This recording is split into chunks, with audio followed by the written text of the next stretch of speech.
कैसे हैं आप सब। मेरा नाम है गौरव कुमार और आज मैं आपके साथ एक बहुत ही इंपॉर्टेंट कॉन्सेप्ट जो कि कंजंक्शन नाम के टॉपिक का है, पेयर कंजंक्शन, उसको आज हम डिस्कस करेंगे। पेयर कंजंक्शन बेसिकली 4 प्रकार के होते हैं। नंबर 1 होता है आइदर और, दूसरा होता है नाइदर नॉर, तीसरा होता है नॉट ओनली बट आल्सो, चौथा होता है और का। इसी प्रॉब्लम्स को सॉल्व करते टाइम हमें 4 मेन बातों का ध्यान में रखना जरूरी होता है। एक होते है कि जब भी हम इसकी प्रॉब्लम्स को सॉल्व कर रहे हैं तो हमें ध्यान में रखना होता है कि ये आइडेंटिकल पार्ट्स ऑफ स्पीच को कनेक्ट कर रहा होता है। आइडेंटिकल पार्ट्स ऑफ स्पीच क्या होते हैं कि अगर एक तरफ नाउन है तो दूसरी तरफ भी नाउन होगा, एक तरफ प्रोनाउन है दूसरी तरफ भी प्रोनाउन होगा, एक तरफ एडजेक्टिव दूसरी तरफ भी एडजेक्टिव, वर्ब है तो वर्ब, एडवर्ब है तो एडवर्ब, एक्सेट्रा। दूसरी चीज़ हमें क्या ध्यान में रखनी होती है कि हमें इनको जितना ज़्यादा पास हो सके उतना ज़्यादा पास रखना होता है, एज क्लोज एज पॉसिबल। ये करते टाइम हमें तीसरी चीज़ इसमें ध्यान रखनी पड़ती है कि हमें राइट से लेफ्ट की ओर कंसिडरेशन लेके चलनी पड़ती है। जैसे सेंटेंस को हम पढ़ना शुरू करते हैं कि एक सेंटेंस है, जैसे एग्जांपल के लिए मैं एक सेंटेंस ले लेता हूँ कि Rahul works not only here but also in a factory. Here क्या है यहाँ पे, हियर एक एडवर्ब है, एडवर्ब से पहले नॉट ओनली आ रहा है और बट आल्सो के बाद में क्या आ रहा है, इन a factory. In a factory क्या है, adverb of place, adverbial phrase बन रहा है यहाँ पे। और ये हियर भी क्या है, हियर भी एडवर्ब बन रहा है। तो यहाँ पे नॉट ओनली के बाद में भी एडवर्ब है और बट आल्सो के बाद में भी एडवर्ब ही आ रहा है। तो ये होगा आइडेंटिकल पार्ट्स ऑफ स्पीच। अब अगर जो हम इसको डिसऑर्गेनाइज करना चाहें, थोड़ा सा डिसऑर्गेनाइज करें तो कैसे होगा, देखो मैं कह दूं कि Rahul not only works here but also in a factory. अब हमने पढ़ना शुरू किया, Rahul not only works here, not only के बाद में क्या आया, वर्क्स। वर्क्स क्या है, एक वर्ब है। और but also in a factory, but also के बाद में क्या आ रहा है, एक एडवर्ब आ रहा है, एडवर्बियल फ्रेज आ रहा है। तो एक के बाद में एडवर्ब है, एक के बाद में वर्ब है, तो ये सेंटेंस गलत हो गया।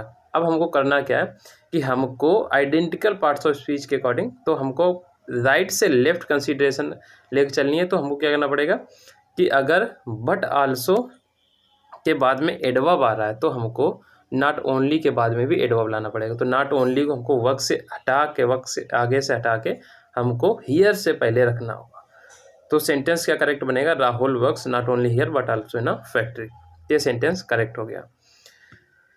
चौथी चीज़ क्या ध्यान में रखनी होती है कि जब भी हम इसे सब्जेक्ट्स को कनेक्ट कर रहे होते हैं तो हमें जो सब्जेक्ट वर्ब एग्रीमेंट में वर्ब को लेना पड़ता है वो हमको नियरेस्ट सब्जेक्ट के अकॉर्डिंग लेना पड़ता है। मैं इसके लिए भी एक एग्जांपल लेता हूँ। मैं कहता हूँ कि not only Rahul but also his friends is are invited in the party. अब इज और आर में से क्या आएगा ये ध्यान देना है। अब मैंने सेंटेंस में मैंने कहा कि ये नियरेस्ट सब्जेक्ट के अकॉर्डिंग। अब इज और आर के सबसे पास में क्या मिल रहा है, हिज फ्रेंड्स। हिज फ्रेंड्स कैसा नाउन है, एक प्लूरल नाउन, और प्लूरल नाउन अपने लिए क्या लेता है, आर लेता है। तो यहाँ पर इज ना होकर क्या हो जाएगा, आर हो जाएगा। इसकी प्रॉब्लम्स हम 3 तरीके से हमको देखने को मिलती है। नंबर 1 होती है स्पॉटिंग एरर की, दूसरी होती है सेंटेंस इंप्रूवमेंट की, और चौथी होती है फिलर्स के रूप में। सेंटेंस इंप्रूवमेंट स्पॉटिंग एरर में मैंने ऐसे बता दिया, जैसे कि मैंने कह दिया कि Rahul works not only here but also in a factory. इस अगर सेंटेंस को, ये सही है सेंटेंस, इसको अगर डिवाइड करना है तो डिवाइड कर सकते हैं, इसमें क्या हो जाएगी, नो एरर हो जाएगी।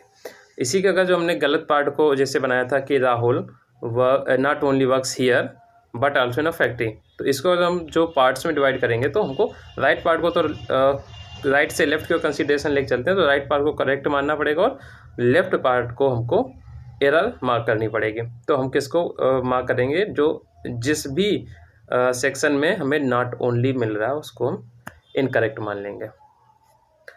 दूसरी जो सेंटेंस इंप्रूवमेंट में होता है तो उसमें भी अंडरलाइन कर दिया जाता है जो भी पार्ट्स को इम्प्रूव करना होगा, तो वो या तो उसमें कोई इम्प्रूव अगर सही होगा तो इम्प्रूवमेंट की कोई ज़रूरत नहीं है, और अगर वो थोड़ा भी इनकरेक्ट रहा होगा तो उसमें क्या देखना पड़ता है कि हमको क्या सही पार्ट है जो ऑप्शन में से हम उसको वहाँ पर रख के करेक्ट कर सकते हैं।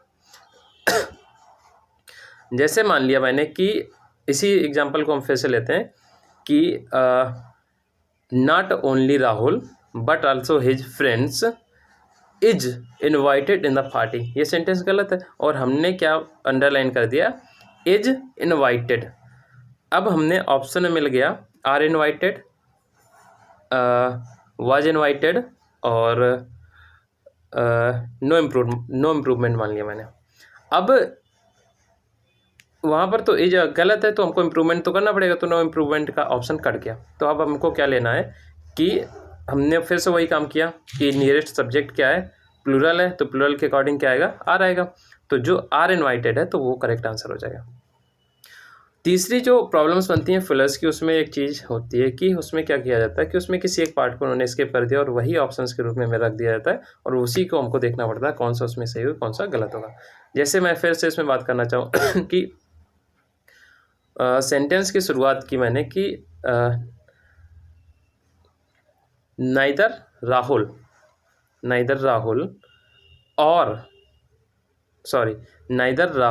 और बीच में स्किप कर दिया और बोला his friends are invited in the party.